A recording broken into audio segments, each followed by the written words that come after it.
Hey guys, it's Maddie, and today we are bringing you a brand new series called Big Questions About Big Rigs, where we will answer some of the biggest, most burning questions about all types of trucks, as well as the industry in general.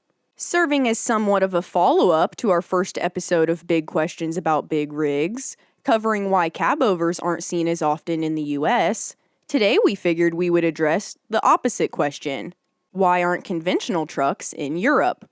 But before we get started, this video was made possible by our online Chrome shop, jaxchromeshop.com. Be sure to stop by the site and sweep through our selection of sales, including 15% off Talladega fiberglass products, SH tube products, custom grill inserts, upholstery, and so much more. And remember, folks, if your rig don't shine, you don't know jack.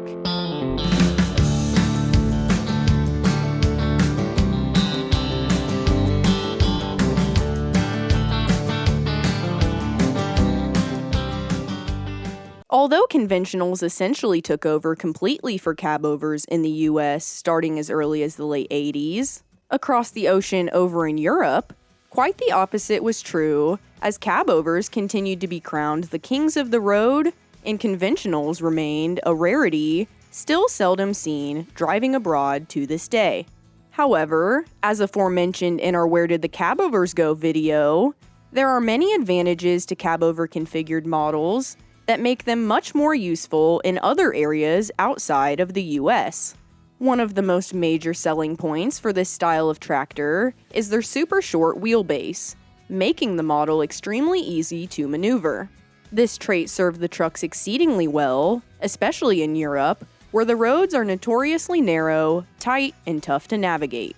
Although trucks in Europe typically tend to carry smaller loads for shorter distances, that travel normally consists of commutes through cramped cities with poor parking and little space.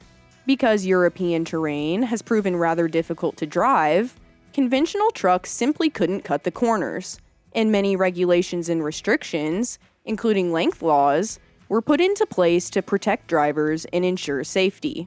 In the majority of European countries, the length limit is 18.75 meters, or approximately 61.5 feet, similar to the US requirements that were revoked back in 1986. The longer the truck, the shorter the trailer, and ultimately, the less cargo carrying capacity.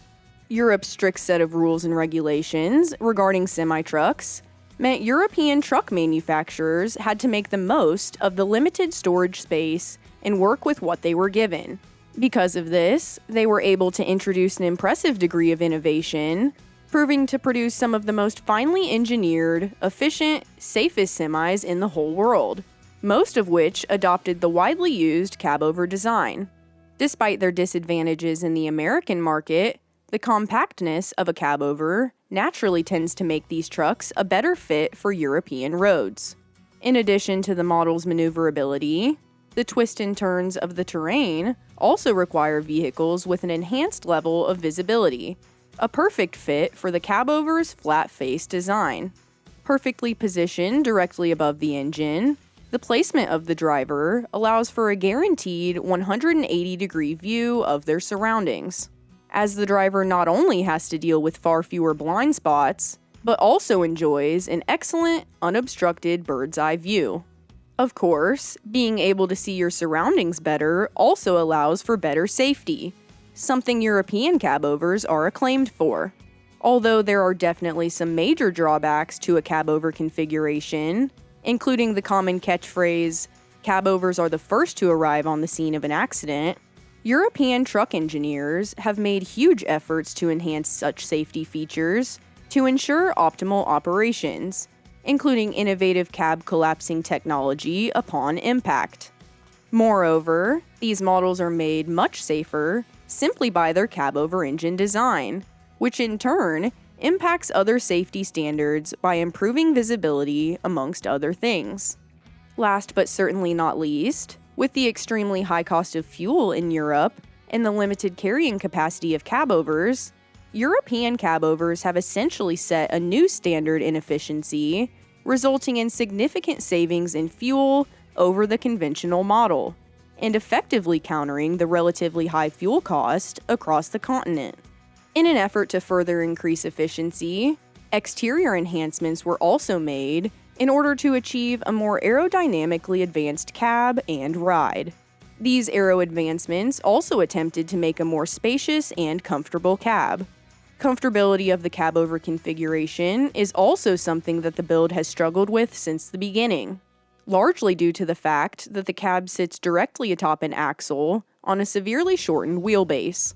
The smaller, more compact cab caused a smaller, more compact sleeping quarters for the driver.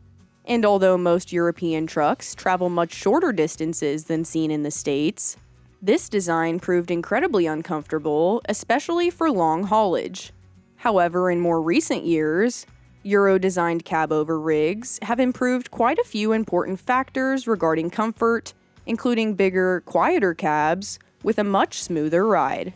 Because the cabovers have served as classic Euro truck models for so many years, most manufacturers by now have managed to work out the major kinks that caused cabovers issues initially.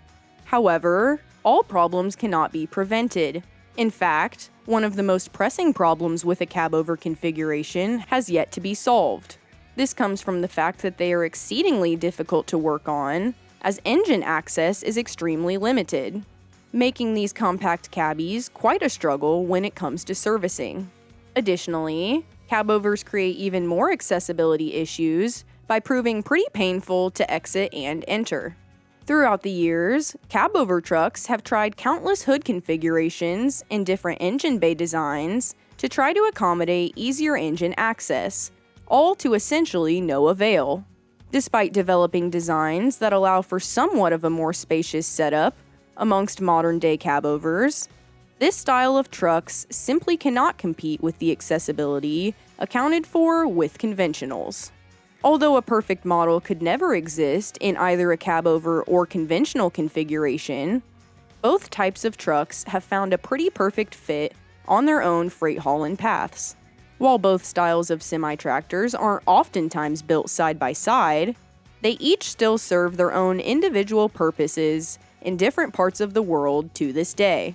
Despite seeing many more of these cabover engines overseas in Europe, you can still catch a couple of the old school cool classics, cruising truck shows, and rolling around American roads. Thank you guys so much for watching our brand new Big Questions About Big Rigs series. Before you leave, make sure you like the video, check out the other videos on our channel, and subscribe. We've finally reached our goal of 25K subscribers and are very close to 30K, so thank you all so much for your support for the show. Next stop, 50K. If you have any questions, comments, concerns, or anything else you'd like to talk to us about, please be sure to tune in to our live podcast, The Chrome Corner, Wednesdays at 12 p.m. noon Eastern Standard Time, and discuss all things Chrome with our host, Dave Coleman. If you'd like to stay up to date with the new projects we have coming, please follow us at Jack's Chrome Show on Facebook, Twitter, and Instagram. Be sure to buy your big rig the best chrome for your home with some sweet stainless sales on our website at jackschromeshop.com. Thanks for watching. We'll see you next week. And remember, guys, if your rig don't shine, you don't know Jack.